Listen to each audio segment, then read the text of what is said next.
I entered college at 19 years old, with an old backpack, a used laptop, and the ridiculous dream of changing my life.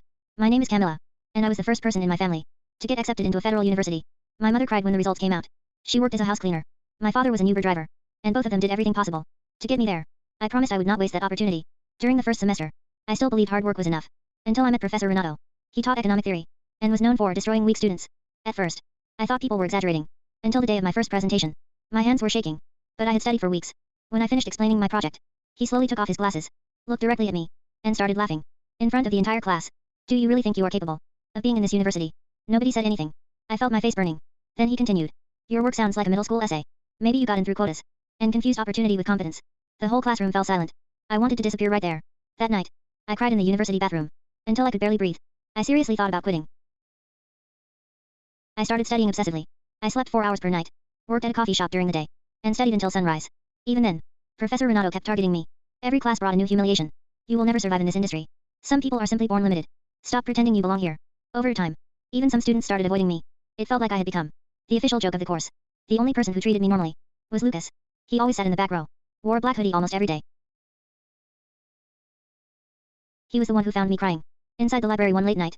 Instead of asking what happened, he simply sat beside me and placed a chocolate bar on the table. You are better than you think.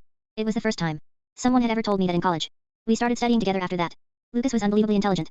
He corrected my projects, taught me financial programming, and spent hours practicing presentations with me.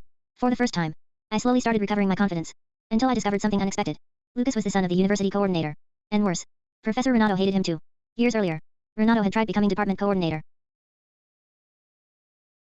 Since then, he had taken out his frustration on the most vulnerable students, especially scholarship students. I was furious, but Lucas made me promise I would not do anything impulsive. Then came the National University Congress, the biggest academic competition in the country. Professor Renato personally chose the students representing our university.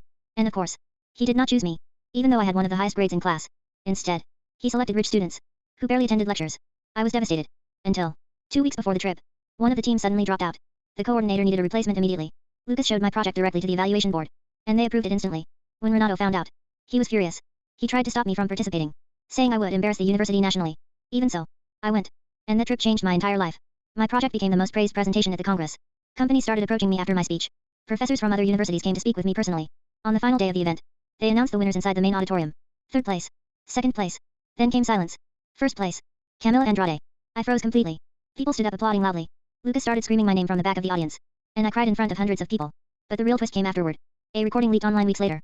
It was Professor Renato, during a private meeting, making humiliating comments about scholarship students, and saying that poor people should not occupy important spaces. The recording exploded across social media. The university immediately opened an investigation.